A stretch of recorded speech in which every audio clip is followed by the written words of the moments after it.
Hello दोस्तों, एक बार फिर से स्वागत है आपका आरंभ स्टडी पॉइंट में। आज हम पढ़ेंगे क्लास 6 साइंस का यह 7वां अध्याय पौधों को जानिए। चलिए इसके बारे में हम पढ़ते हैं। पौधे के बारे में आपको पौधे के बारे में, फूल के बारे में, उसके बारे में इसमें अध्ययन करने को मिलेगा। तो चलिए शुरू करते हैं। बाहर निकलकर अपने चारों ओर के पौधों का परीक्षण करिए। आप अगर कहीं पर हैं तो बाहर आपको पेड़ पौधे देखने को मिलते हैं, उनका परीक्षण करने के लिए कहता है। क्या आप देखते हैं कि कुछ पौधे छोटे हैं और कुछ विशालकाय, जबकि कुछ क्या होते हैं, धरती पर हरे धब्बों की तरह दिखाई देते हैं, काई जो होता है। और कुछ पौधे की पत्तियां हरी होती है, जबकि कुछ की पत्तियां क्या होती है, लालिमा युक्त होती है। कुछ पौधों के फूल बड़े एवं लाल होती हैं, तो कुछ नीले, तथा कुछ पौधे के में पुष्प ही नहीं होते हैं। आप इन सभी पौधों और के पुष्प के बारे में जानते हैं, कैसे कैसे बहुत रंग बिरंगे पुष्प होते हैं, कुछ के नहीं भी होते हैं। अपने आपने अपने घर के आसपास विद्यालय के रास्ते में, बाग बगीचे एवं विद्यालय प्रांगण में अनेक हरे पेड़ पौधे देखे होंगे। आइए हम पौधों के विभिन्न भागों के विषय में जानें। इससे हमें विभिन्न प्रकार के पौधे के बीच अंतर समझने में सहायता मिलेगी। इसके जो अंतर है, बीच के अंतर है, उसको सहायता मिलेंगी हमको समझने में। तो चलिए इसके बारे में यहाँ पर दिया गया है कि 7.1 में चित्र को देखेंगे। उसमें दिया गया है कि पौधे के तने, शाखाओं, जड़, पत्तियां इत्यादि को नामांकित कर सकते हैं। इन भागों में रंग भर सकते हैं। यहाँ पर देख सकते हैं कौन, यहाँ पर आपको ऐसे देख सकते हैं कौन जड़ है, ये क्या, ये जड़ है। पत्ती कौन है, तो पत्ती ये है। और तना कौन है, तो ये तना है। और यहाँ पर देखेंगे शाखा, शाखा एक दूसरी जगह से देख रहे हैं, ये क्या है, ये शाखा है। तो और ये क्या है, फूल है। ये इसमें रंग आप भर सकते हैं। आगे है,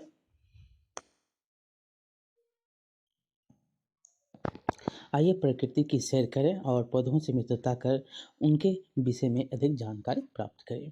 अब देखिए, शाख, झाड़ी एवं वृक्ष सब क्या होते हैं, अलग अलग हैं। शाख अलग होता है, झाड़ी अलग होता है और वृक्ष अलग अलग होते हैं। तो क्रियाकलाप को हम करते हुए आगे बढ़ेंगे और उनके बारे में जानेंगे। उन पौधों के तने एवं शाखाओं को ध्यानपूर्वक देखिए। 7.1 में यहाँ पर देखने के लिए कहता है, जो आपसे कम लंबे हैं, मतलब जो आपसे कम लंबे हैं, जिनकी लंबाई लगभग आपके बराबर है, तथा जो आपसे बहुत अधिक लंबे हैं। आपसे कम लंबा, 5 फीट से कम, जो 5 फीट के हैं, जो 5 फीट से अधिक हैं। तने को स्पर्श कीजिए तथा यह जानने के लिए कि तना कोमल है अथवा कठोर है। ये जो तना दिख रहे हैं, इसे कोमल है या अथवा कठोर है। इसे धीरे से एक और मोड़ने का प्रयास करिए। अगर इसको धीरे से मोड़ेंगे तो ये मुड़ जाएगा, क्योंकि छोटा है। प्रयास कीजिए, ध्यान रखें कि वह टूटे नहीं। लंबे पौधों के तनों की मोटाई क्या होती है, मापने का प्रयास करें, और उसकी मोटाई जो होती है बहुत ज़्यादा होती है, और उसकी आप उसको तोड़ नहीं सकते हैं, लेकिन ये टूट जाएगा। आप यहाँ पर देख सकते हैं पौधों के संवर्ग। यहाँ पर पौधे के नाम हैं। कॉलम 1 ऊंचाई वाले, कॉलम 2 तना वाले, और कॉलम 3 जो है शाखाएं कहाँ से निकलती हैं, और कॉलम 4 है जो पौधे का संवर्ग क्या है, वो किस वर्ग में आता है, शाख है, वृक्ष है या झाड़ी है। टमाटर को देखेंगे तो टमाटर क्या छोटा होता है। आप धरती पे देखते होंगे टमाटर के बहुत बहुत जो है पौधे होते हैं, वो कैसे होते हैं, छोटे छोटे होते हैं, और वह धरती पे ही आपसे बहुत छोटा होता है। और यह कैसा होता है, हरा होता है, कोमल भी होता है, मोटा नहीं होता है, कठोर भी नहीं होता है। तने के आधार से नहीं, तने के आधार से ही नहीं होता है। जब तना जाएगा तब न, तना ऊपर जाएगा तभी तो तना ये ऊपर जाता है, नहीं धरती पे ही रहता है, तने के ऊपर से नहीं। पौधे का वर्ग क्या है, ये शाख है। जो टमाटर देखते हैं ये शाख है। और आम, आम क्या है, आम बहुत लंबा होता है। आप जानते हैं आम बहुत लंबे होते हैं, मोटा होता है, कठोर होता है, कोमल ना ही, हरा हरा तो होता ही, लेकिन वो ना ही कोमल होता है। ये मोटा और कठोर होता है, तने के आधार में नहीं, बल्कि तने के ऊपर, तने के ऊपर से, तने के ऊपर से। और शाखाएँ कहाँ से निकलती है, तो तने के ऊपर से। और यह किस कॉलम में आएगा, तो वृक्ष। ये क्या है, आम वृक्ष है। नींबू देखेंगे तो ये थोड़ा लंबा होता है, थोड़ा लंबा होता है, आपके साइज़ के बराबर होता है। 4-5 फीट बहुत हो गया। इसका साइज़ होता है, मोटा नहीं होता है, कठोर होता है। क्या होता है? ये कठोर होता है। काँटे उसके गड़ जाएँगे तो आपको पता लगेगा ये कठोर है कि मुलायम है। ये बहुत ही कठोर होता है, इसलिए तो ये गड़ते हैं, चुभ जाते हैं। और ये किस वर्ग में आएगा? तो ये झाड़ी के वर्ग में आएगा। उसी प्रकार आप देख सकते हैं कटहल, कटहल क्या है? तो वृक्ष के रूप में आएगा, मोटा होता है, लंबा होता है, कठोर होता है। उसी प्रकार आप वृक्ष नींबू में देखेंगे, झाड़ी में देखेंगे तो आपको तुलसी देखेंगे तो क्या है? झाड़ी है। और जो बहुत छोटा साग में देखेंगे तो साग जो धरती से लगा हुआ रहता है उसको हम साग कहते हैं, बहुत ही मुलायम होता है, हरा होता है, ये सब साग में आते हैं। जैसे आप यहाँ पर बता सकते हैं करेला, करेला क्या है? साग है। आगे है कि हमें यह भी जानना चाहिए कि शाखाएं भूमि के पास तने के आधार से अथवा ऊंचाई के बाद निकलती है। क्या होती है?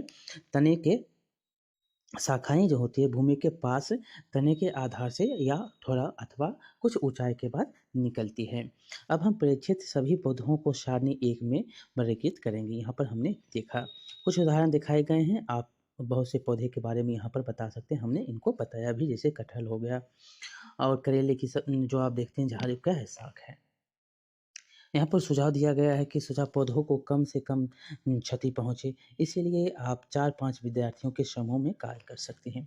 कोमल तने वाले पौधे के अध्ययन के लिए खरपतवार का प्रयोग करें और कोमल तना जो होगा उसके लिए क्या करें? खरपतवार जो आपको अपने आप उग आते हैं उनके बारे में कहता है कि उनका आप प्रयोग कर सकते हैं। या आप जानते हैं खरपतवार क्या है? खरपतवार क्या है? खरपतवार जो होता है खेतों में, बगीचे एवं गमलों में कुछ अनचाहे पौधे स्वतः ही उगाते हैं। ये क्या होते हैं? ये खुद जो है उगाते हैं, स्वतः उगाते हैं। क्या आपने किसान को इन खरपतवारों को जो खेतों से उखाड़ते हुए देखा है? आप देखते हैं खेतों से उखाड़ते भी या स्प्रे कर देते हैं ताकि खरपतवार क्या होता है? वो जड़ जाता है। यहाँ पर आगे आप पढ़ेंगे तो इन लक्षणों के आधार पर हम अधिकांश पौधों को 3 संवर्गों में वर्गीकृत कर सकते हैं। पहला क्या होगा? तो पहला होगा शाक, झाड़ी एवं वृक्ष। ऊपर में हमने इसको पढ़ा भी था।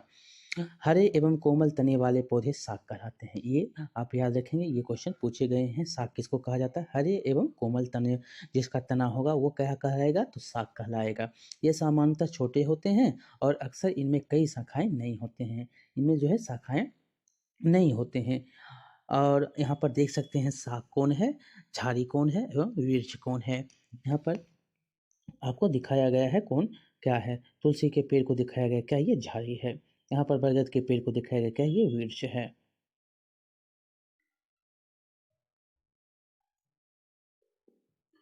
कुछ पौधे में शाखाएँ तने के आधार के समीप से निकलती हैं। जो कुछ होती हैं पौधे, उसके जो तने होते हैं, तने के आधार के समीप से निकलता है। ये आधार हुआ, जब धरती जो है ये आधार हुआ और इसी के समीप से तना निकलना शुरू हो जाता है। तथा जो तना होता है कैसा होता है? कठोर होता है, परंतु अधिक मोटा नहीं होता। जैसे आप देखेंगे नींबू के पेड़ को, तो ये तना जो है आधार से ही निकलना शुरू हो जाता है कि कठोर होता है और उतना मोटा नहीं होता है, इसलिए इसे क्या बोलते हैं? झाड़ी बोलते हैं। इसलिए इसको झाड़ी कहा जाता है। आपने ऊपर पढ़ा था जो कि साग किसे कहा जाता है? जो साग जो होता है हरे एवं कोमल तना जिसका होता है वो साग होता है। और कठोर परंतु अधिक छोटा नहीं होता है, वो क्या होता है? तना कठोर होता है परंतु छोटा नहीं, अधिक मोटा नहीं होता है, वो झाड़ी कहलाता है। कुछ पौधे बहुत ऊंचे होते हैं तथा इनके तने सुदृढ़ और गहरे होते हैं। इनमें शाखाएं भूमि से अधिक ऊंचाई पर तने के ऊपरी भाग से निकलती है और इसकी शाखाएं जो हैं कैसे? तने के ऊपरी भाग से, तना जब गया तो ऊपरी भाग से इसकी शाखाएं निकलना प्रारंभ करती है। तो ये क्या होता है? बहुत ही मोटा होता है, कठोर होता है, ऊंचा होता है, इसीलिए इसको क्या बोलते हैं? इसीलिए इसे वृक्ष कहा जाता है। आप शाक, झाड़ी और वृक्ष के बारे में पढ़ा, जिसके तने के आधार के समीप से, आधार के समीप से निकलना शुरू हो जाता है और यह तना कठोर होता है, अधिक मोटा नहीं, वो क्या हो जाएगा? झाड़ी हो जाएगा। जिसके तना कठोर होंगे जिसकी तना क्या होगी ऊपर से निकलेंगी, जिसकी तना जो है शाखाएँ तना की शाखाएँ जो हैं वो ऊपर से निकलेंगे, अधिक ऊँचे से निकलेंगे, पौधे बहुत ऊँचे होते हैं और इसके तने जो हैं बहुत ही सुदृढ़ और गहरे भी होते हैं और इनमें जो शाखाएँ हैं भूमि से अधिक ऊँचाई पर तने के ऊपरी भाग से निकलता है, इसलिए इसे को क्या बोलते हैं? तो वृक्ष बोलते हैं। शाक किसको कहते हैं? शाक हमने अभी पढ़ा था, शाक जो होता है इसके जो जो आप बताएँगे किसे कहते हैं, तो हरे एवं कोमल तने वाले पौधे को क्या बोलते हैं? शाक बोलते हैं। उपयुक्त अभिलक्षणों के आधार पर क्या आप सूचीबद्ध पौधों को वर्गीकृत कर सकते हैं? कॉलम में दिया गया है, उसको हम वर्गीकृत कर सकते हैं। पहली पहेली जानना चाहती है कि मनी प्लांट, सेम, लौकी, अंगूर के तने किस प्रकार के हैं? तो ये सब कैसे हैं? तो ये सब शाक हैं। इनमें से कुछ पौधे को देखिए, ये शाक झाड़ी और पेड़ के किस प्रकार से भिन्न हैं? आपने विचार किया आपके विचार से इनमें से कुछ को ऊपर चढ़ने के लिए सहारे की सहायता क्यों पड़ती है? क्योंकि वो धरती में रहेंगे तो वो गल भी जाते हैं और उसको अगर हवादार जगह मिल जाता है तो वो ऊपर जल्दी जाता है और फल जो है फूल जल्दी होते हैं। लेकिन उनके कुछ और उदाहरण आप देखेंगे जो कि ऊपर वो अगर सहारा देंगे तो उनका क्या होता है ज़्यादा ग्रोथ होता है और नीचे में उतना वो ग्रोथ नहीं कर पाते हैं। उसी प्रकार यहाँ पर आपसे उदाहरण भी दिया गया है। क्या ये कैसे होते हैं? तो कमज़ोर तने वाले पौधे सीधे खड़े नहीं हो सकते। आप जानते हैं जो जिसका कमज़ोर तना है वो कैसे होंगे? सीधे खड़े नहीं हो सकते हैं। ये भूमि पर फैल जाते हैं और इसी कारण है जो ये भूमि पर फैल जाते हैं। और भूमि पे ये बहुत ज़्यादा ग्रोथ करते हैं, लेकिन ज़्यादातर वो सीधा खड़ा नहीं होने के कारण वो भूमि पर रहते हैं और जिसका तना जो होता है इसलिए इसका कमज़ोर होता है और ये ऊपर नहीं चढ़ पाता है और इसको एक सहारा दे दिया जाता है, तो ये ज़्यादा ग्रोथ भी करता है और क्या होता है चढ़ता भी है। धरती पर उतना ज़्यादा वो ग्रोथ नहीं कर पाता है, लेकिन ग्रोथ बहुत ज़्यादा भी धरती पर भी करता है। ये नहीं आप कह सकते हैं कि धरती पर ज़्यादा ग्रोथ नहीं कर पाता है, धरती पर भी करता है, लेकिन ज़्यादातर किसान को आप देखेंगे अगर करेले की खेती कर रहा है, अगर कद्दू की खेती कर रहा है, तो वो चाहेगा कि ऊपर ही हम इसको एक सहारा से क्या करता है तो एक कहते हैं वो बना देता है, अलान बना देता है और उसपे उसको चढ़ा देता है, ताकि वो ज़्यादा से ज़्यादा वो उसका जो है ग्रोथ ज़्यादा होता है, फलता ज़्यादा है, उसमें जो है फूल ज़्यादा आते हैं। लेकिन वही मिट्टी पे देखेंगे तो मिट्टी पर बहुत सारे कीड़े-मकोड़े लगने के कारण ये भी होता है कि वो ज़्यादा उतना ग्रोथ नहीं प कर पाता है। आप ज़्यादातर किसान को देखते होंगे कि वो अपना जो है कृषि के रूप में कृषि के खेतों में देखेंगे तो वह अलान का ही उपयोग करता है। ये भी एक कारण हो सकता है, ये भी एक कारण है जो किसान के रूप में ऐसे ऐसे तो आप जानते हैं कि ये तने जो कमज़ोर होते हैं और तने के कमज़ोर होने के कारण वो ऊपर नहीं चढ़ पाते हैं और यह धरती पे ही रहते हैं, धरती मतलब आधार में ही रहता है। ये हमने इसको पढ़ा, ये हमने समझा और इन्हें क्या बोलते हैं विसर्पी लता बोलते हैं। भूमि पर फैल जाते हैं जिसके तने कमज़ोर होती हैं, इसको क्या बोला जाता है तो विसर्पी लता कहते हैं। जबकि कुछ पौधे सहायता से जो जब कुछ जबकि कुछ पौधे जो होते हैं वो सहायता से ऊपर चढ़ जाते हैं और ऐसे पौधे क्या होते हैं आरोही कहलाते हैं और ऐसे पौधे आरोही कहलाते हैं। ये शाक झाड़ी और पौधों से भिन्न होते हैं। ये क्या होते हैं शाक झाड़ी और पौधों से भिन्न होते हैं। इसको ऐसे समझ सकते हैं जो आरोही किसे कहा जाता है और जो है विसर्पी लता किसे कहा जाता है। जो पहले ये समझेंगे कमज़ोर तने वाले पौधे सीधे खड़े नहीं हो सकते हैं, ये भूमि पर फैल जाते हैं, इन्हें विसर्पी लता कहते हैं। ये एक बात हो गई। दूसरा दूसरा आप यहाँ पर कहेंगे जबकि कुछ ऐसे भी पौधे होते हैं जो ऊपर चढ़ जाते हैं, जो ऊपर चढ़ जाते हैं और ऐसे पौधे क्या होते हैं आरोही पौधे होते हैं। इनको साग, झाड़ी और पेड़ों से क्या रखते हैं भिन्न रखते हैं। यहाँ पर दिखाया गया है जो आरोही पौधे हैं और जो विसर्पी लता है। ये जो जो आप देख रहे हैं ये क्या है कदीमा है। कदीमा क्या है? तो ये विसर्पी लता है, ये ऊपर नहीं चढ़ सकता है। लेकिन आप वहीं देखें मनी प्लांट को देखेंगे तो ये खुद ब खुद आपको देखने को मिलेगा कि वो चढ़ रहा है, आरोही लता है। ये क्या है? मनी प्लांट है।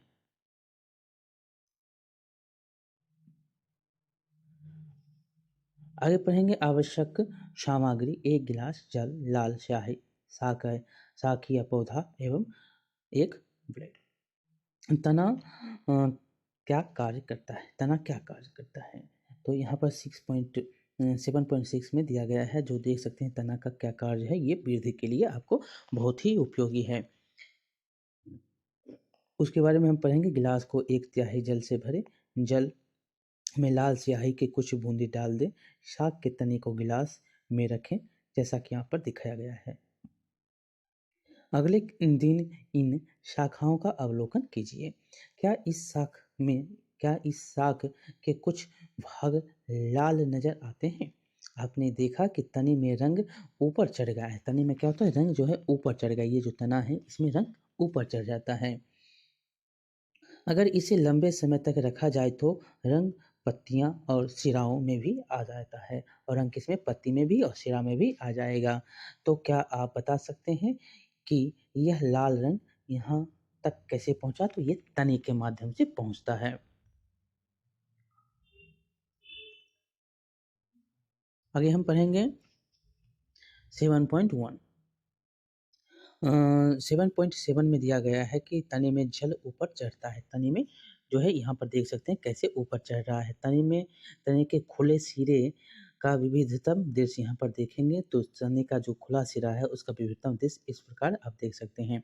इस क्रियाकलाप में हमने देखा कि जल तने में ऊपर की ओर चढ़ता है, अर्थात तना जल का संवहन करता है। क्या करता है, जल तना ही जल का संवहन करता है। लाल स्याही की भांति जल में विलीन खनिज जल के साथ तने के ऊपर पहुंच जाते हैं, और यही जो है तना के माध्यम से जल ऊपर पहुंच जाता है। ये क्वेश्चन बहुत बार पूछा गया है। अब है पत्ती। पत्ती के बारे में पढ़ेंगे। अपने आसपास के पौधों की पत्तियों को देखकर अपने नोटबुक में उनके चित्र बनाइए। क्या इन सभी की आकृति, आकार एवं रंग एक जैसे नहीं? सभी के क्या होते हैं, अलग अलग होते हैं। यह तने से किस प्रकार जुड़ी है? पत्ती का वह भाग जिसके द्वारा वह तने से जुड़ी होती हैं वह क्या कहलाती है? तो पर्णवृत्त कहलाता है। पत्ती का वह भाग जिससे वह तने से जुड़ा होता है, ये जो देख रहे हैं ये दृश्य यहाँ पर आपको दिखाया जा रहा है, जो पत्ती से जुड़ा हुआ है, इसको पर्णवृत्त बोला जाता है। इसको क्या बोलते हैं? पर्णवृत्त बोलते हैं। ये जो भाग दिख रहा है, आप आम के डंठल को देखते हैं, वो ऊपर से टूटा हुआ थोड़ा सा ऊपर दिखता होगा, वो क्या है? तो वो आपका पर्णवृत्त होता है। पत्ती के चपटे हरे भाग को फलक कहते हैं, और फलक किसको कहते हैं? ये जो चपटा हुआ भाग है ये क्या कहलाता है? यह फलक कहलाता है। क्या आप अपने आसपास के पौधों की पत्तियों के इन भागों की पहचान कर सकते हैं? क्या सभी पत्तियों में पर्णवृत्त होता है? आप देखेंगे बहुत सारी पत्तियों में पर्णवृत्त होता है, लेकिन कुछ में आपको नहीं मिलेंगे।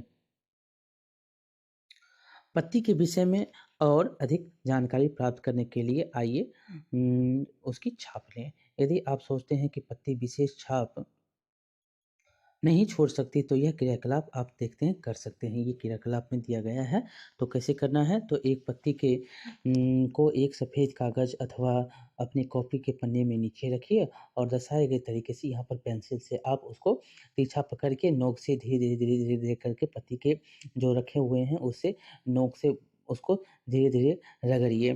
क्या आपको कुछ रेखाएँ के साथ छाप दिखाई देती है? क्या यह छाप पत्ती की तरह है? तो आप देखेंगे तो ये पत्ती की ही तरह छाप आपको देखने को मिलती है। पत्ती की इन रेखित संरचनाओं को सिरा कहते हैं। जो आपको पत्ती में रेखित संरचनाएँ मिलेंगे, वो आपको क्या कहलाएँगे? सिरा कहलाएँगे। ये ऐसे-ऐसे करके आपको दिखता है पत्ती में, ये सिरा कहलाता है। पत्ती की रेखित संरचना क्या कहलाती है? सिरा कहलाती है। क्या आपको पत्ती के मध्य में एक मोटी-सी सिरा दिखाई देती है? इसे मध्य सिरा कहते हैं। जो आप देखते हैं पत्ती अगर बनाते हैं तो ये जो होता है ये क्या है? ये मध्य सिरा है। ये आपको मध्य सिरा कहलाता है।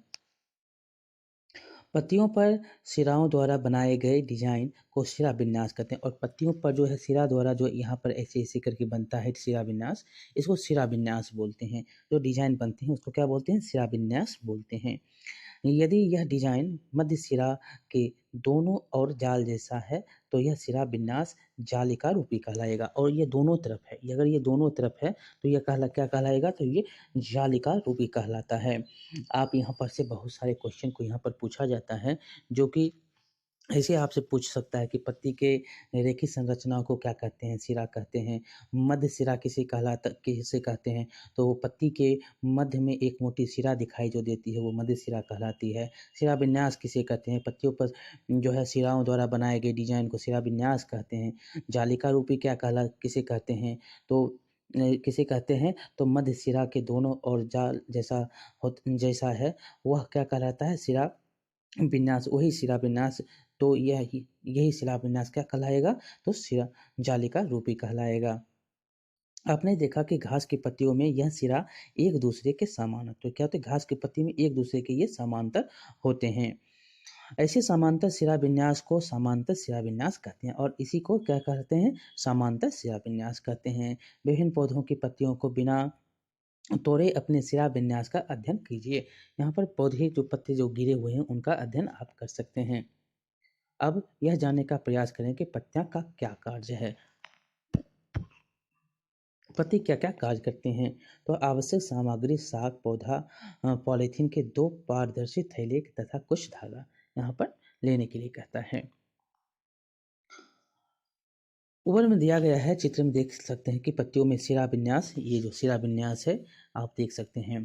पीपल के पत्ते को लेंगे तो आप उसमें बहुत ज़्यादा आपको प्रत्यक्ष रूप से देखने को मिलेगा। जालिका रूपी और समानांतर, ये क्या है? जालिका रूपी है और यह क्या है? समांतर। मकई के पौधे को देखेंगे तो क्या ये समानांतर है। इस क्रियाकलाप को दिन के समय करना चाहिए जब धूप खिली हो। इस क्रियाकलाप के लिए आपको स्वस्थ भली-भांति सिंचित और धूप में रखे हुए पौधे को लेना चाहिए। किसी पौधे की पत्ती वाली शाखा को चित्रानुसार एक पॉलीथीन की थैली से ढककर धागों धागे से भी दूसरे पॉलीथीन की थैली पर भी धागा बांधकर धूप में रख दीजिए। इसको भी रख देने के लिए कुछ घंटे बाद पॉलीथीन की थैली के आंतरिक पृष्ठ को ध्यानपूर्वक देखिए। आप क्या देखते हैं? क्या किसी थैली में के अंदर जल की बूंदें दिखाई देती है? किस थैली में जल की बूंदें दिखाई देती है?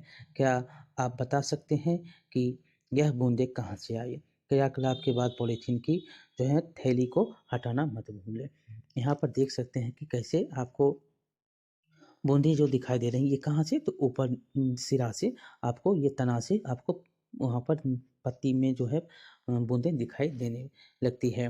पत्तियाँ क्या कार्य करती हैं? तो पत्तियाँ ये सब जो है पानी का जो है अवशोषण तना द्वारा होता है और तने से वो पत्ती अपना भोजन जो बनाती है, सूर्य के प्रकाश के मिलन से वह अपना भोजन बनाती है। तो आपको यहाँ पर पानी के कुछ-कुछ बूँदें आपको दिखाई देती हैं। उसके बारे में डिटेल हम पढ़ेंगे। जल की यह बूंदें पत्ती से जल वाष्प के रूप में निकलती है। कैसे निकलती है? तो जल वाष्प के रूप में निकलती है। आपको हमने अभी बताया कि ये पत्ती जो है धीरे-धीरे आपको नीचे से ऊपर की ओर जब अगर उसको बाँध देते हैं तो वह जल वाष्प बनने लगता है और वह ऊपर की ओर जाता है। तो वही जो है बूँद बन जाता है और इसी को क्या बोलते हैं? इस क्रिया को वाष्पोत्सर्जन कहते हैं। जल की यह बूंदें पत्ती से जल वाष्प के रूप में निकली है और यह क्रिया क्या कहलाती है? वाष्पोत्सर्जन कहलाती है। जो जल वाष्प के रूप में निकलता है उसको क्या बोलते हैं? तो वाष्पोत्सर्जन बोलते हैं। इस प्रक्रम के द्वारा पौधे बड़ी मात्रा में जल को वायुमंडल में छोड़ते हैं और पौधे ही जो हैं जल को वायुमंडल में इस प्रकार से छोड़ते हैं। पत्ती के द्वारा आपको देखने को मिलता है कि वह जल वाष्प होता है और यह बहुत सारे जो हैं जल को ऊपर की ओर छोड़ते हैं, वाष्पोत्सर्जन होता है और वायुमंडल में यह जल चला जाता है। क्या आप इसके विषय में अध्याय 14 में पढ़ेंगे इसके बारे में और इसके विस्तार में पढ़ेंगे। हमने पत्तियों के ऊपर थैली को क्यों बाँधा? क्या पौधे के वाष्पोत्सर्जन से निकली जल वाष्प को हम अन्यथा देख पाते हैं? नहीं, आप नहीं देख पाते हैं। लेकिन आपने जब उसको बाँध दिया तो जो वाष्पोत्सर्जन जल जो तने द्वारा पत्तियों द्वारा ऊपर जा रहा है, वो वहाँ पर आपको वाष्पोत्सर्जन के द्वारा ही वहाँ पर देखने को मिला क्या? तो बूँद-बूँद जो है ऊपर जा रहा था, जो उसको पन्नी के द्वारा आपने बाँध दिया था और पन्नी से वो पानी जो है, जो ऊपर जाकर आपको विलीन हो जाता है, आपको नहीं दिखाई देता है, लेकिन वही आपको देखने को मिल रहा है। अध्याय 5 के उन क्रियाकलापों के विषय में स्पष्ट करने के लिए कहता है जिसमें जल विभिन्न अवस्थाओं में बदल जाता है। बर्फ की अवस्था में बदलता है, वाष्प की अवस्था में बदलता है जल, आप जानते हैं। क्या आप इनके नाम बता सकते हैं? हमने आपको यह अभी बताया। उस प्रकार का नाम बताइए जिनके कारण जल बूंदे के रूप में पुनः पॉलीथीन की थैली पर दिखाई देने लगता है। अभी आपने पढ़ा कि कैसे पॉलीथीन के रूप में, पॉलीथीन में जो थैली में जो है पानी, बूंदे, पानी की बूंदें दिखाई दे वाष्पोत्सर्जन के द्वारा दिखाई देती है, वाष्पन की विधि के द्वारा दिखाई देती है। पत्तियाँ का और भी कार्य क्या है, इसके बारे में हम अध्ययन करेंगे। क्रियाकलाप 5 है। क्रियाकलाप 5 में आप आवश्यक पत्ती, स्पिरिट, फरक नली, वर्नल, जल, प्लेट एवं आयोडीन विलयन ये सब लेने के लिए कहता है। परख नली में एक पत्ती रखिए तथा उसमें पर्याप्त मात्रा में स्पिरिट डालें जिससे पत्ती उसमें पूर्णतः डूबी रहे। अब इस परख नली को जल से आधे भरे बीकर में रखिए। बीकर को उस समय तक गर्म करते रहे जब तक पत्ती से हरा रंग पूर्णतः बाहर नहीं निकल जाता। अब पत्ती को परख नली से सावधानी पूर्वक बाहर निकालकर जल से भली भांति धोएं। इसे प्लेट में रखकर आयोडीन विलयन की कुछ बूंदें डालिए। आप क्या देखते हैं? अपने परीक्षण की तुलना अध्याय 2 के खाद्य पदार्थों के विभिन्न पोषकों की उपस्थिति का परीक्षण के लिए किए गए परीक्षण से कीजिए। क्या इसका अर्थ है कि पत्ती में मंड है? आप मंड के बारे में पढ़े थे अध्याय 2 में। हमने अध्याय 2 में देखा है कि कच्चे आलू में भी मंड उपस्थित होते हैं। आलू में यह मंड पौधे के अन्य भाग से आकर एकत्रित हो जाते हैं, परंतु पत्तियां प्रकाश और हरे रंग के एक पदार्थ की उपस्थिति में अपना भोजन बनाती हैं, और हरे रंग और प्रकाश की उपस्थिति में जो है ये अपना भोजन बनाती है। इस प्रक्रिया में जल एवं कार्बन डाइऑक्साइड का उपयोग करती है, और यह प्रक्रिया में क्या वो उपयोग करती है, तो जल का और कार्बन डाइऑक्साइड का ये उपयोग करती है। इस प्रक्रम को प्रकाश संश्लेषण कहते हैं। ये भी क्वेश्चन पूछा गया है कि प्रकाश संश्लेषण क्या है। तो प्रकाश संश्लेषण क्या होता है? जब पौधा जो है जल एवं कार्बन डाई ऑक्साइड की उपस्थिति में उपयोग, वह जो है अपना भोजन बनाने में उपयोग करता है, और उसको क्या बोलते हैं? प्रकाश संश्लेषण बोलते हैं। और यही प्रकाश संश्लेषण के द्वारा ये अपना भोजन बनाता है। और यहाँ पर देख सकते हैं कि हरे रंग एवं एक जो है पदार्थ की उपस्थिति में वो अपना भोजन बनाता है, जो कि किस प्रकार, तो इस प्रक्रिया में आप क्या भूमिका निभाती है? जल और कार्बन डाइऑक्साइड का ये उपयोग करती है, और इसी प्रक्रम को क्या बोलते हैं? प्रकाश संश्लेषण कहते हैं। इस प्रक्रिया में ऑक्सीजन निष्कासित होती है, और इसी प्रक्रिया में ऑक्सीजन क्या होता है? निष्कासित होता है, जो हम लोग, आप लोग लेते हैं। इसीलिए कहता है पेड़ पौधे ज़्यादा से ज़्यादा लगाएंगे। वो क्या करती है? कार्बन डाइऑक्साइड आप जो छोड़ते हैं वो लेती है, और ऑक्सीजन आपको देती है। पत्तियां कुछ संश्लेषित भोजन अंततः पौधे के विभिन्न भागों में मंडल के रूप में संग्रहित हो जाता है, और यह जो है कुछ भोजन जो होता है कुछ संग्रहित हो जाता है विभिन्न भागों में मंडल के रूप में। अब अब तक हमने जो क्रियाकलाप किए उनसे हमने देखा कि तना पत्ती को जल पहुंचाता है। तना क्या करता है? पत्ती को जल, हमने ऊपर भी पढ़ा था तना जो है कैसे जल पहुंचाता है पत्ती को यह जल पहुंचाता है तना। पत्ती जल का उपयोग अपना भोजन बनाने के लिए करती है, और आपने पढ़ा कि जो पत्ती क्या करती है, तो भोजन बनाने के लिए जल का उपयोग करती है। पत्तियां से जल की कुछ मात्रा का ह्रास वाष्पोत्सर्जन द्वारा होता है, और यही जो है वाष्पोत्सर्जन ऊपर में हमने पढ़ी, जो कि वाष्पोत्सर्जन के द्वारा जो पन्नी में आपको थोड़े थोड़े बूंद जो टपकते हुए दिखाई दिए, वाष्पोत्सर्जन के द्वारा कुछ ह्रास जल हो जाता है। तने और पत्ती को जल कैसे प्राप्त होता है, यह कार्य क्या कौन करते हैं? ये जड़ करती हैं। और पत्ते और तना को जो जल प्राप्त होता है, ये जो कार्य करता है, ये कार्य जड़ करता है। जड़ भी बहुत ही महत्वपूर्ण भूमिका निभाती है पौधों के लिए। सबसे बड़ी भूमिका यहाँ पर आपको, अगर जड़ है तो वो धीरे धीरे धीरे धीरे बढ़ेंगे, अगर जड़ आप काट देते हैं तो क्या होते हैं? वो सूख जाते हैं। तो जड़ की भूमिका यहाँ बहुत ही महत्वपूर्ण है, उनके बारे में हम देखेंगे अब। पहली और बूझो से कौन अपने पौधे को ठीक प्रकार से जल दे रहा है, क्यों? यहाँ पर देखेंगे जो जड़ है, जड़ में अगर पानी अच्छी प्रकार से है तो वृद्धि क्या होगी? बहुत ही ज़्यादा होगी। यहाँ पर देख सकते हैं कैसे पत्ती में क्या है, तो पत्ती में हरी हरी पत्ती ये है और दूसरा है बैंगनी रंग की पत्ती, आयोडीन विलयन, यहाँ पर आयोडीन विलयन है। और पत्ती में आप यहाँ पर देख सकते हैं हरा रंग है, बैंगनी रंग है, आयोडीन विलयन है। यहाँ पर आपको स्टोव में इसको करने के लिए कहता है, इसमें क्या-क्या निकलता है उसके बारे में आप यहाँ पर देख सकते हैं, आयोडीन विलयन और बैंगनी का रंग बैंगनी रंग की पत्ती। यहाँ पर पौधे को जल देना, यहाँ पर पत्ती पर जल दिया जा रहा है और यहाँ पर जड़ पे जल दिया जा रहा है। कौन सही है? तो ये सही है। जो पत्ती पर दे रहे हैं ये कहाँ पर देना चाहिए? तो जड़ में पानी देना चाहिए, जल देना चाहिए। पौधे का कौन-सा भाग मिट्टी से के अंदर है? तो जड़ है वो मिट्टी के अंदर है। इसके जो है क्रियाकलापों के द्वारा पौधों के इस भाग के बारे में और अधिक जानने की प्राप्ति जो है प्राप्त हम करते हैं। बहुत सारी जानकारी जो है इसमें आपको मिलेंगे। क्रियाकलाप 6 है, उसमें देखेंगे कि आवश्यक सामग्री में 2 गमला, कुछ मिट्टी, खुरपी, ब्लेड अथवा कैंची एवं जल। क्रियाकलाप 4-5 विद्यार्थियों के समूह आप बना सकते हैं। बगीचे से किसी खरपतवार के एक जैसे 2 पौधे सावधानी से उखाड़िए। ध्यान रहे कि उनके जड़ों की कोई क्षति ना हो। खरपतवार के एक यहाँ पर देख सकते हैं कि जड़ सहित खरपतवार और जल यहाँ इसमें जड़ जो है नहीं है, जड़ रहित खरपतवार। तो कौन वृद्धि करेगा? जिसमें जड़ है, जिसमें जड़ नहीं वो क्या होगा? सूख जाएगा। और इसी को कहता है कि आप एक गमले में लगा दीजिए। दूसरे पौधे को जड़ों को काट दीजिए और दूसरे पौधे की जड़ को क्या करेंगे? काट देंगे। अब इसे दूसरे गमले में लगा देंगे।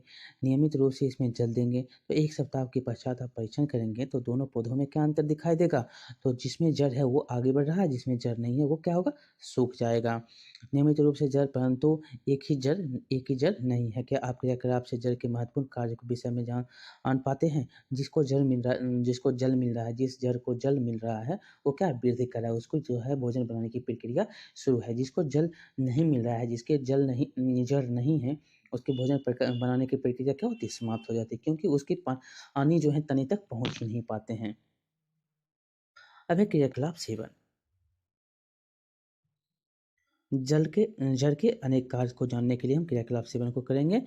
जो है आवश्यक सामग्री में मक्का और चने के कुछ बीज, रुई और तथा कटोरी लेने के लिए कहता है। 2 कटोरी लीजिए, इसमें भींगी हुई रुई एवं 1 कटोरी में चने के 3-4 बीज और दूसरे में मक्का के दाने रखने के लिए कहता है। जल डालकर रुई को हमेशा नम रखिए जब तक कि बीज अंकुरित होकर नवोद्भिद न नवोद्भिद नहीं बन जाए, मतलब नया उसमें अंकुरन नहीं आ जाए। 1 सप्ताह बाद उन्हें खींचकर रुई से बाहर निकालने का प्रयास करिए। देखेंगे तो वो क्या होता है, आपने पहले भी पढ़ा था, वो पूरा जकड़ लेता है, उसको पकड़ लेता है, जकड़ लेता है।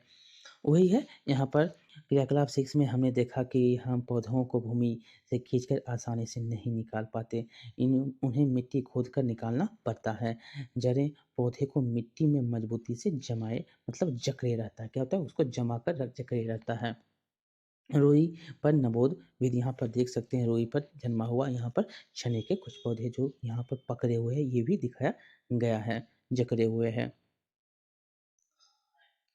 वही जो है जकड़े रखती है, इन्हें मिट्टी में पौधे का स्थिरक कहा जाता है और यही कारण है कि पौधे का स्थिरक मिट्टी को कहा जाता है। क्या कहा जाता है? मिट्टी को। हमने देखा कि तने एवं पत्तियां विभिन्न प्रकार के होते हैं। क्या जड़ों में विविधता दिखाई देती है? इसके बारे में हम पढ़ेंगे। इसके भी विविधता बहुत होते हैं। तो चलिए क्रियाकलाप 8 ध्यानपूर्वक से देख सकते हैं कि इसमें जो है चने के पौधे की जड़ें के देखने के लिए कहता क्या आप साथ एक 6 में समान देखते हैं तो आप देखेंगे तो दोनों अलग-अलग हैं। पौधे मक्का के पौधे की जड़ें कैसी हैं और जड़ों की अनावृत्तियाँ चित्र के साथ मिलान कर खाली स्थान में मक्का अथवा चना लिखिए। चना एवं मक्का की जड़ों में क्या समानता है? वे किस रूप में एक दूसरे से भिन्न हैं? ऐसा प्रतीत होता है कि जड़ें 2 प्रकार की होती हैं। क्या होती हैं? 2 प्रकार की होती हैं। क्या जड़ों के कुछ और भी प्रकार हैं? इनके बारे में हम पता लगाएँगे। एक में देख सकते हैं कि जड़ें मक्का की हैं, एक में चने के जड़ हैं। क्रियाकलाप 9 में देखेंगे कुछ खुले मैदान में जाइए जहाँ बहुत से खरपतवार उगे हुए हो। कुछ खरपतवार पौधे की मिट्टी खोदकर निकालिए और जड़ों से मिट्टी धोकर अलग कर उनका निरीक्षण कीजिए। क्या आपने ध्यान दिया कि सभी खरपतवार पौधे की जड़ों या तो ए की तरह होते हैं या बी की तरह हैं? यहाँ पर देखेंगे जो मूसराजर है और रेशेदार, आपने वहाँ पर पढ़ा था क्या बहुत 2 प्रकार की जड़ें, यहाँ पर क्या है ये मूसराजर है और दूसरा क्या है रेशेदार जड़ है। जिन पौधों को जड़ें 7 ए की तरह है, उसकी मुख्य जड़ जो होती है मूसराजर होती है। आप देख सकते हैं इसका जड़ क्या है मूसराजर है तथा छोटी जड़ों को पार्श्व जड़ कहते हैं और छोटा जो जड़ होता है उसको क्या बोलते हैं तो पार्श्व जड़ बोलते हैं। मुख्य जड़ को क्या बोलते हैं जो आपको सीधी तरफ जा रहा है उसको मुख्य जड़ होता है, उसको क्या बोलते हैं मूसराजर बोलते हैं तथा ये छोटी होती है और इसीलिए इसको क्या बोलते हैं पार्श्व जड़ बोलते हैं। जिन पौधों की जड़ें जो है बी के समान यहाँ पर देख सकते हैं कैसे तिरछा बिखरा हुआ है और ये एक समान नहीं है, इसके बहुत सारे जड़ हैं, तो इसको क्या बोलते हैं, इसको झकरा जल बोलते हैं। इसको इनमें कोई कोई मुख्य जड़ नहीं होता, इसका कोई मुख्य जड़ नहीं है, जैसे इसमें दिखाया गया मुख्य जड़ है, इसमें कोई मुख्य जड़ नहीं है, इसलिए इसको ये जो होते हैं सभी एक समान दिखाई देते और इसी कारण से सभी जड़ें जो होती हैं एक समान दिखाई देती हैं और इनको क्या कहा जाता है तो इसको झकरा जड़ अथवा रेशेदार जड़ कहा जाता है। एक समान आपको यहाँ पर देख सकते हैं एक समान है लेकिन इसका जो है एक मुख्य जड़ नहीं है और यह जो है इसीलिए इसको क्या कहा जाता है तो झकरा या रेशेदार जड़ कहा जाता है इसको। एकत्र किए गए खरपतवार जो होते हैं पौधे को उनके जड़ के आधार पर 2 समूह में छाँटने के लिए कहता है। मूसला जड़ वाले पौधे एक में और झकड़ा जड़ या रेशेदार जड़ के पौधे होते हैं, इन 2 में आप रख सकते हैं, उसको देख सकते हैं। इनका शिराविन्यास किस प्रकार का है? बी के पौधे पत्तियों के शिराविन्यास किस प्रकार का है? सबका जो शिराविन्यास क्या है? एक का जो सीधा है, एक का क्या अलग अलग-अलग है लेकिन समान है। आगे है कि बुझो के मस्तिष्क में एक अजब विचार आया। यदि वह जानना चाहता है कि पौधे की जड़ किस प्रकार की होगी, तो उसे उस पौधे को उखाड़ने की आवश्यकता नहीं है। वह पौधों की पत्तियों को देखकर इसका उत्तर दे सकता है। इसके बारे में हम अब पढ़ेंगे जो बूझो जानना चाहता है। पत्तियाँ देखकर आप बता सकते हैं कि ये झकरा है या रेशेदार है या मूसराजर है। तो चलिए, क्या आपने ध्यान दिया कि पौधे की पत्ती के शिराविन्यास एवं जड़ के प्रकार में एक रोचक संबंध है? क्या उन सभी पौधे जिनका आप अध्ययन कर चुके हैं कि पत्तियां का शिराविन्यास एवं जड़ के प्रकार के सारणी 7.2 सही रूप में भर सकते हैं? जो आप यहाँ पर देख सकते हैं जड़ के प्रकार के एवं पत्तियों के शिराविन्यास पौधे के नाम आप देखिएगा तो कौन से हैं? तो यहाँ पर आप तुलसी जो होता है, तुलसी का क्या होता है? तुलसी एक प्रकार से बढ़ता है, तो इसका नाम आप लिख सकते हैं तुलसी का। और शिराविन्यास का क्या है? तो ये मूसराजर आपको शिराविन्यास क्या है? इसका एक समान आपको दिखाई देता है जलते हुए, लेकिन आप जड़ में देखेंगे तो ये क्या है? मूसराजर है। आप मक्का को देखेंगे तो मक्का क्या होता है? ये रेशेदार जड़ होता है।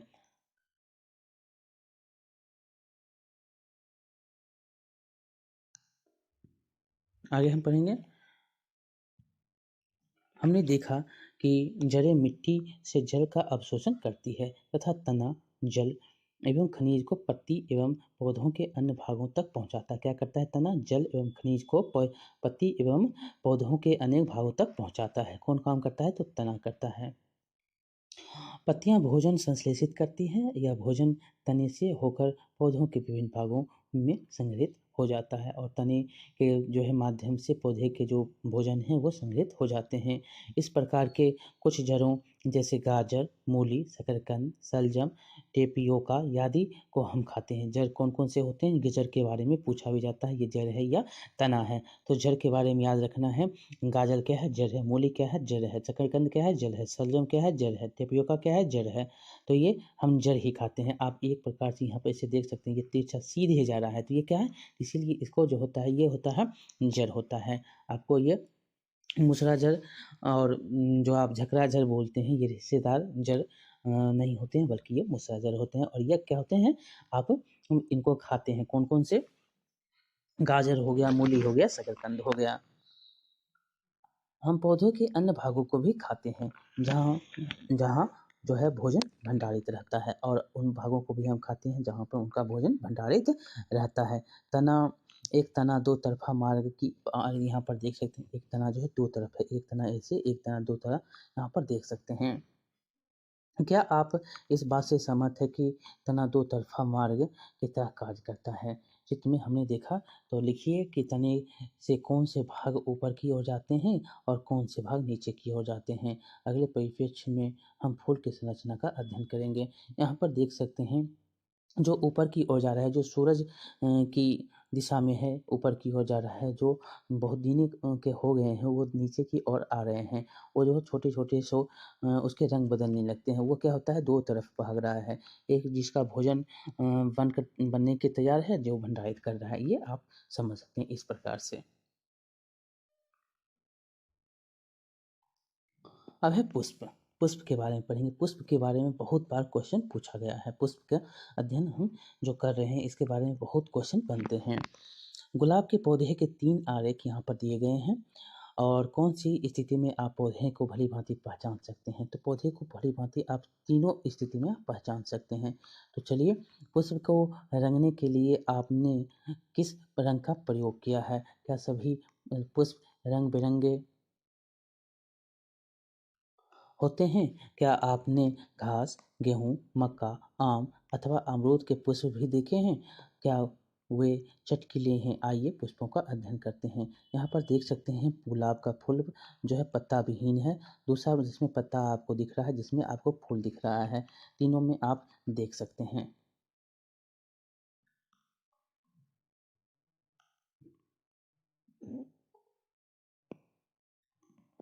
आगे है क्रियाकलाप 10। तो आवश्यक सामग्री: एक पुष्प कलिका तथा निम्न में से किसी पौधे के दो टुकड़े पुष्प, एक धोखा धतूरा, गुड़हल, गुलहर और गुलाब, सरसों, बैंगन, भिंडी, गुलमोहर, एक प्लेट और स्लाइड अथवा कागज और आवर्धक लेंस एवं जल आप क्रियाकलाप में लेंगे। ध्यानपूर्वक से अवलोकन करेंगे। यहाँ पर आप देख सकते हैं, एक पुष्प कलिका एवं पुष्प है। ये जो क्या है, ये पुष्प कलिका है, और ये क्या है, एक पुष्प है। एक यहाँ पर देख सकते हैं, ये क्या है, बाह्यदल है। बाह्यदल के बारे में भी पूछा जाता है। यहाँ पर भी क्या है, ये बाह्यदल है। और ये पंखुड़ी है। ये पंखुड़ी आप देख सकते हैं कैसे खिलकर आपको फूल बन जाता है। क्या है, तो खिले हुए पुष्प का प्रमुख भाग कौन सा है? यह पुष्प की पंखुड़ियाँ हैं। क्या ये पुष्प की पंखुड़ी है? जो खिला हुआ पुष्प का मुख्य भाग होता है, वह पंखुड़ी होता है। विभिन्न पुष्पों की पंखुड़ियाँ अलग अलग रंगों की होती हैं, और इनके क्या होते हैं, पंखुड़ी बहुत ही अलग अलग रंग के होते हैं। आपके विचार में कलिका में यह पंखुड़ियाँ कहाँ से बंद थी? कली का प्रमुख भाग कौन-सा है? कली का प्रमुख भाग कौन-सा है? क्या आपने ध्यान दिया कि यह भाग छोटी पत्ती की भाँति दिखाई देती है? इन्हें बाह्यदल बोलते हैं, और जो आपको छोटी पत्ती की तरह दिखाई देती है, जो उससे ढके रहते हैं, उसको क्या बोलते हैं? जिसमें वह कली रहती है, उसको बाह्यदल बोलते हैं। ये जो 4 पत्ते होते हैं, बाह्यदल में 4 पत्ते आपको देखने को मिलते हैं। बाह्यदल में इसको बाह्यदल, पुष्प के बाह्यदल एवं पंखुड़ियों का भली-भाँति अवलोकन आप करके इसका उत्तर दे सकते हैं। इनमें कितने बाह्यदल हैं? 4 बाह्यदल होते हैं। क्या ये आपस से जुड़े होते हैं? सभी जो हैं क्या है? आपस से जुड़े होते हैं। बाह्यदल एवं पंखुड़ियाँ किन रंग के हैं? एक हरे हैं, एक लाल हो जाते हैं, और बहुत सारे रंग होते हैं, लेकिन बाह्यदल के क्या होते हैं? हरे होते हैं। आपके फूल में पंखुड़ियों की कितनी संख्या है? तो पंखुड़ियाँ बहुत होते हैं। क्या ये एक-दूसरे से जुड़ी हैं? तो सभी एक-दूसरे से जुड़े होते हैं, अन्यथा ये अथवा स्वतंत्र क्या है? सभी एक-दूसरे से जुड़े होते हैं। कोई-कोई या नीचे में देखेंगे तो सभी क्या हैं? जुड़े हुए हैं, और ऊपर में देखेंगे तो ये हटे हुए हैं, लेकिन आपस में सब एक-दूसरे से जॉइंट होते हैं। क्या जुड़े हुए बाह्यदल वाले पुष्प की पंखुड़ियाँ अलग-अलग हैं या संयुक्त? क्या है? सभी पंखुड़ियाँ जो हैं ऊपर की ओर आप देखेंगे तो ये अलग हो जाते हैं। पंखुड़ियाँ जो ऊपर आप देख रहे हैं, ये अलग हो जाता है, सभी एक-दूसरे से अलग हो जाता है, लेकिन नीचे में ये एक साथ रहते हैं। अपनी कक्षा में सभी विद्यार्थियों से विभिन्न प्रकार के पुष्प को अवलोकन करने के लिए कहता है। पुष्पों का परीक्षण करने के लिए कहता है। गुलाब देखिए, बाह्यदल के रंग की संख्या अनेक होती हैं, और पंखुड़ियाँ का रंग, उनकी संख्या कितनी? तो 5 और बाह्य दल से जुड़े हुए स्वतंत्र है नहीं हैं। पंखुड़ियाँ जुड़ी अथवा स्वतंत्र हैं तो पृथक सबके अलग-अलग हैं। पुंकेसर स्वतंत्र अथवा पंखुड़ी से जुड़े हुए हैं तो ये स्वतंत्र पुंकेसर जो होता है वो स्वतंत्र होता है। उसके बारे में भी हम पढ़ेंगे। स्त्री केसर की अनुपस्थिति में या अनुपस्थिति में तो ये उपस्थिति में गुलाब का फूल।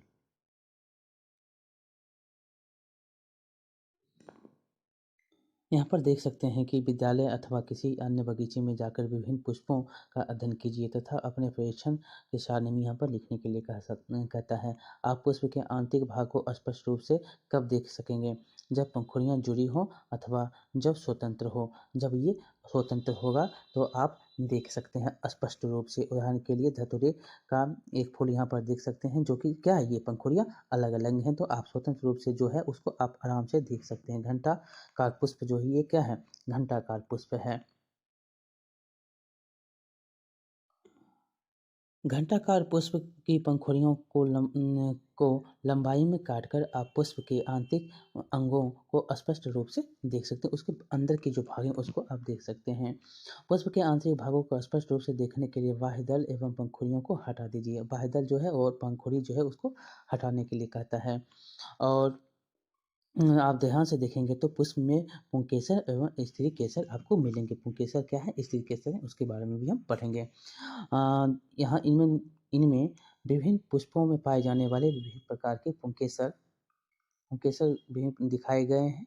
क्या आप पुंकेसर के दोनों भागों को पहचान सकते हैं? तो आप देख सकते हैं ये जो छोटा-छोटा सा भाग जो है वो क्या है? परागकोश है। और पुंकेसर कौन है? तो नीचे की जो पतली जो दिख रही है लाइन, ये क्या है? तो ये पुंकेसर है। और स्त्री केसर क्या है? तो स्त्री केसर यहाँ पर रहता है स्त्री केसर। जो आप यहाँ पर जो हरे रंग का देख रहे हैं ये क्या है? तो स्त्री केसर है। और परागकोश क्या है? तो ऊपर में परागकोश, बीच में पुंकेसर और नीचे में स्त्री केसर। तीनों को बीच में जो स्त्री केसर रहता है, बीच की लाइन को वो जो होता है स्त्री केसर को, तो ये आप पहचान पा रहे होंगे। पुष्प के ये मुख्य रूप से भाग होते हैं जिन्हीं से इनका जनन होता है। आप आप पुंकेसर के दोनों भागों को पहचान सकते हैं। अपने पुष्प में पुंकेसर की संख्या ज्ञात कीजिए। एक पुंकेसर का चित्र बनाकर उसमें नामांकित करने के लिए कहता है। पुष्प के केंद्र में स्थित भाग को स्थिरीकेसर, आप जो देख रहे हैं बीच के भाग को क्या बोलते हैं? जो केंद्र में है, जो बीच में है, वो क्या है? स्थिरीकेसर है। यदि आप इसे पूरी तरह से नहीं देख पा रहे हैं तो पुंकेसर को हटा सकते हैं। पुंकेसर जो यहाँ पर हरे-हरे के हरा के बीच के बगल में जो आपको दिख रहा है पतला-पतला सा, वो हटा सकते हैं। स्त्री केसर को आपको हमने पहचानना सिखा दिया। आपको मैंने पहचानना सिखा दिया है, आप पहचान सकते हैं। यहाँ पर देख सकते हैं पुंकेसर के भाग। पुंकेसर के भाग देख सकते हैं, ये क्या है? ये तंतु है, ये तंतु है और ये परागकोश है। ऊपर में जो दिख रहा है ये क्या है? परागकोश है।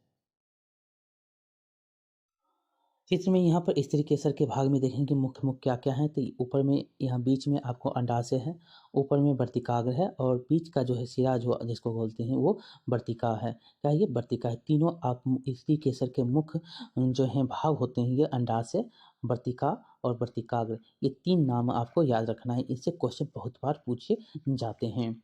स्त्री केसर के मुख्य भाग में अंडाशय, वर्तिका और वर्तिकाग्र।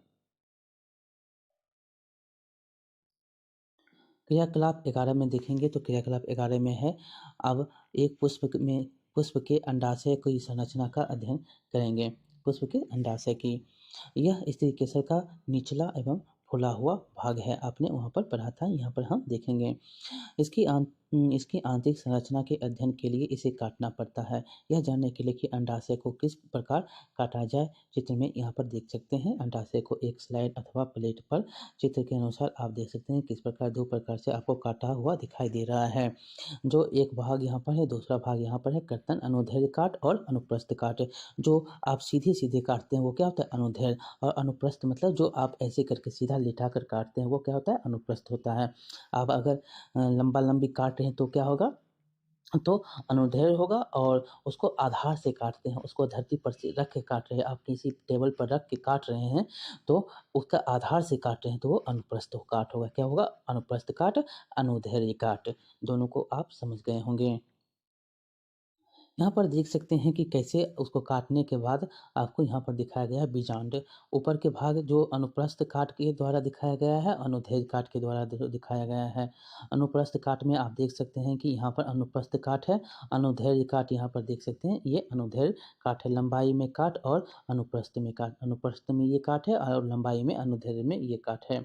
आंतरिक संरचना में आपको बीजांड देखने को मिल रहे हैं, बहुत सारे बीजांड आप यहाँ पर देख सकते हैं। अंडाशय की गांठ को सूखने से बचाने के लिए प्रत्येक गांठ सेक्शन पर जल की बूंदें रखें। आवर्धक लेंस की सहायता से अंडाशय की आंतरिक रचना का अध्ययन कर सकते हैं। क्या आपको अंडाशय की छोटी-छोटी गोल संरचनाएं दिखाई देती है? हमने अभी देखा, उसको क्या बोलते हैं? उसको बीजांड कहते हैं। अंडाशय के आंतरिक भागों का आप चित्र बना सकते हैं, जो कि बीजांड है। कुछ और पुष्पों का अध्ययन करने के लिए अपने अध्यापक के साथ विद्यालय अथवा किसी पार्क के बगीचे में जाइए एवं अधिक से अधिक पुष्पों का अध्ययन कीजिए। पुष्पों के नाम जानने के लिए आप माली की सहायता ले सकते हैं। नोटबुक में सारणी में लिखा गया है, उस आधार से आप प्रश्न उत्तर दे सकते हैं। आगे दिया गया है, क्या सभी फूलों के बाह्यदल पंखुड़ी, पुंकेसर एवं स्त्री केसर पाए जाते हैं? तो सभी में पाए जाते हैं, जो जिसमें फूल खिलते हैं। क्या पुष्प ऐसे भी हैं जिनमें उपयुक्त पुष्पांगों में से कोई भाग नहीं पाया जाता है? क्या किसी फूल में ऐसे अलग भाग भी मिलते हैं? बहुत सारे ऐसे भी पौधे होते हैं जिसमें पुष्प नहीं खिलते हैं, जिसमें ये नहीं पाए जाते हैं, स्त्री केसर और पुंकेसर। क्या आपने ऐसे फूल देखे हैं जिसमें बाह्यदल और पंखुड़ी समान दिखते हैं? आप देखेंगे बहुत सारे आपको देखने को मिलेंगे जिसके पंखुड़ी और बाह्यदल समान देखने को मिलते हैं। क्या कोई ऐसा पुष्प है जिसमें बाह्यदलों की संख्या एवं पंखुड़ियों की संख्या समान होती है? तो आपको एक बहुत सारे तो नहीं, बहुत कम मिलेंगे ऐसे जो पुंकेसर और बाह्यदल और पंखुड़ी समान मिले। क्या आप ऐसे आप इस बात से सहमत हैं कि सभी पुष्पों की संरचना सदैव एक जैसी नहीं होती? बहुत ही सहमत हैं। इसमें सभी की पंखुड़ियाँ एक समान नहीं होती। विभिन्न पुष्पों में बाह्यदल, पंखुड़ी, पुंकेसर, स्त्री केसर की संख्या में अंतर हो सकता है, बहुत ही होता है। कुछ पुष्पों में इसमें से कुछ भाग अनुपस्थित भी हो सकते हैं। अपने पत्ती, तना, जड़ के लक्षण एवं कुछ कार्यों के विषय में पढ़ा। हमने विभिन्न पुष्पों की संरचना के बारे में अध्ययन किया। आप पुष्पों के कार्यों के विषय में अगली कक्षा में हम इसके बारे में पढ़ेंगे। फलों के बारे में अगली कक्षा में हम पढ़ेंगे। देखिए, इसमें प्रमुख शब्द आपको क्या-क्या आरोही, असंवहन, द्विशर्फी लता, रेशेदार जड़, शाख, पार्श्व जड़, मध्य शिरा, शिराविन्यास, बीजांड, समांतर शिराविन्यास, पर्णवृत्त, प्रकाश संश्लेषण, स्त्री केसर, जालिकारूपी शिलाविन्यास, बाह्यदल, झाड़ी, पुंकेसर, मूसरा जड़, वाष्पोत्सर्जन, वृक्ष, पंखुड़ियाँ, शिरा के बारे में हमने यहाँ पर पढ़ा। यहाँ पर सारांश देखेंगे, सारांश में आपको फिर से एक सारांश में आप यहाँ पर समझ सकते हैं हमने ऊपर क्या पढ़ा है। सामान्यतः पौधों का वर्गीकरण उनकी ऊंचाई, तने एवं शाखाओं के आधार पर शाख, झाड़ी एवं वृक्ष में किया जाता है। तने पर पत्तियां, पुष्प तथा फल होता है। सामान्यतः पत्ती में पर्णवृत्त और फलक होते हैं। ये याद रखना है कि इसमें पत्ती में पर्णवृत्त और फलक होते हैं। पत्ती में शिराओं का प्रतिरूप शिराविन्यास कहलाता है। क्या होता है? शिराओं का प्रतिरूप क्या होता है? शिराविन्यास। यह जालिका रूपी अथवा समांतर हो सकता है। पत्तियाँ पत्तियाँ जो होती है वाष्पोत्सर्जन क्रिया द्वारा जलवाष्प को वायु में निष्कासित करती है। हरी पत्तियाँ सूर्य के प्रकाश की उपस्थिति में वायु एवं जल से प्रकाश संश्लेषण क्रिया द्वारा अपना भोजन बनाती है। जो जड़ें जो होती है जड़ें मिट्टी से जल एवं खनिज पदार्थों का अवशोषण करती है तथा पौधों को मिट्टी में दृढ़ता से जमाए रखती हैं। जड़ें के मुख्य दो प्रकार के कार्य होते हैं। एक होता है जो जड़ें मुख्यतः दो प्रकार के होते हैं, एक होता है मूसरा जड़ और एक होता है रेशेदार जड़। जालिका रूपी शिराविन्यास मुख्य जो है विन्यास युक्त पत्तियों वाले पौधों की जड़ें मूसला जड़ होती हैं, जबकि सामान्यतः शिराविन्यास युक्त पत्तियों वाले पौधों की जड़ें कैसे रेशेदार जड़ें होती हैं, रेशेदार होती हैं। तने द्वारा जड़ों की से पत्तियां और दूसरे भागों को जड़ों जो दूसरे भाग को जल और पत्तियों से भोजन पौधों के अन्य भागों तक पहुंचता है। पुष्प के विभिन्न भाग होते हैं, बाह्यदल, पंखुड़ी, पुंकेसर और स्त्री केसर। तो इस प्रकार ये अध्याय बहुत ही इम्पोर्टेंट था और इस अध्याय को हमने पढ़ा। इसे बहुत बार क्वेश्चन पूछे जाते हैं। अगर आप चाहते हैं तो अध्याय के जो अभ्यास क्वेश्चन है उसको भी हम बना लेते हैं। 2-4 मिनट और लगेंगे, इसको हम समाप्त कर देते हैं। देखिए पहला क्वेश्चन है, निम्न कथनों को ठीक करके लिखिए। तना मिट्टी से जल एवं खनिज अवशोषित करता है। तना क्या है? तना मिट्टी से जल एवं खनिज अवशोषित करता है। क्या होता है? इसका आंसर क्या हो जाएगा? जड़ें मिट्टी से जल एवं खनिज अवशोषित करते हैं। ये आपको ठीक रहेगा। क्या होगा? जड़ जो है मिट्टी से जल एवं खनिज अवशोषित करता है। पत्तियां पौधे को सीधा खड़ा रखती है। क्या है? ये गलत है। क्या ही इसका आंसर क्या हो जाएगा? तो तना पौधे को सीधा खड़ा रखता है। तना, पत्ती नहीं बल्कि तना। जड़ें जल को पत्तियां तक पहुंचाती हैं। जड़ें जो हैं जल को पत्तियां तक, ये गलत है। तना क्या है? तना जो है जल को पत्तियां तक पहुंचाती है। पुष्प में पुंकेसरों एवं पंखुड़ियों की संख्या सदा समान होती है। पुष्प में, तो ये क्या होगा? पुष्प में नहीं बल्कि पुष्प में वाहिदल एवं पंखुड़ियों की संख्या सदा समान नहीं रहती है। ये गलत है। ये क्या होगा? ये नहीं रहती हैं। यदि किसी पुष्प के वाहिदल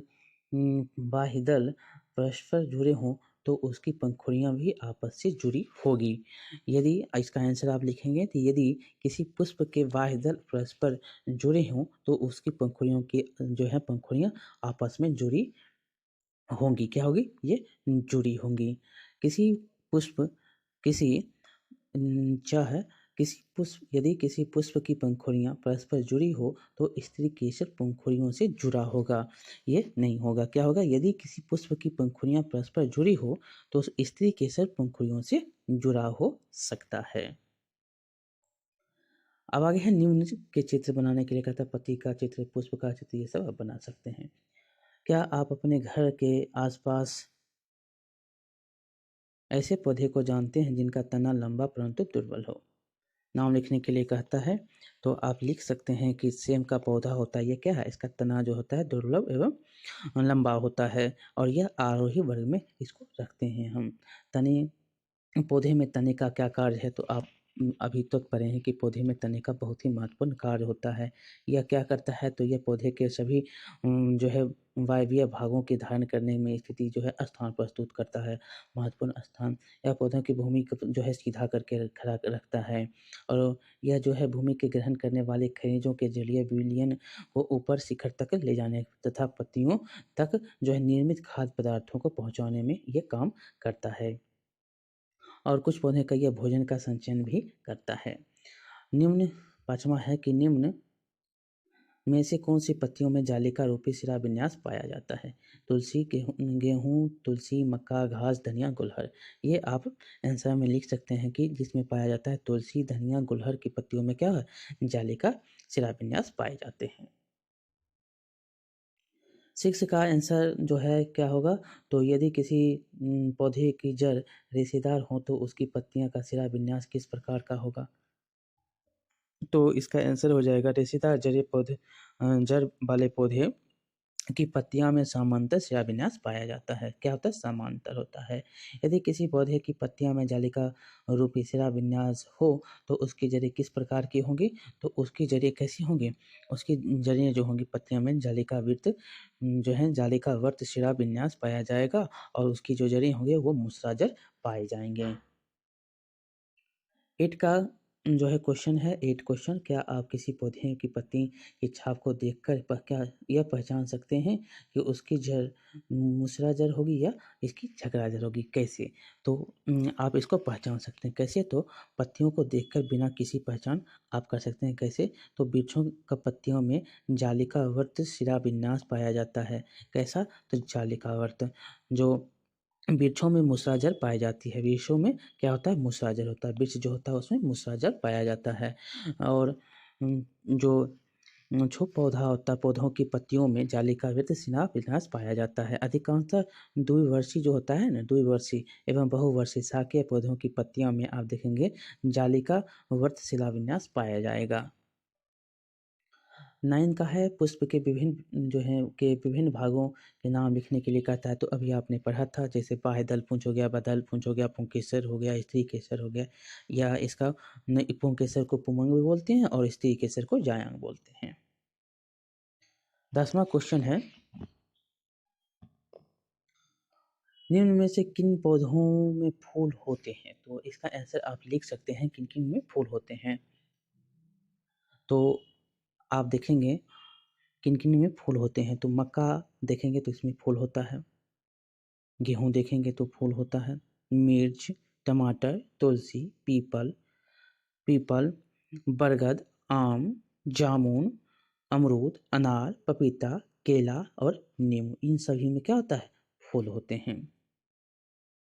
पौधों के उस भाग का नाम लिखिए जो अपना भोजन बनाता है, इस प्रक्रम को क्या कहते हैं?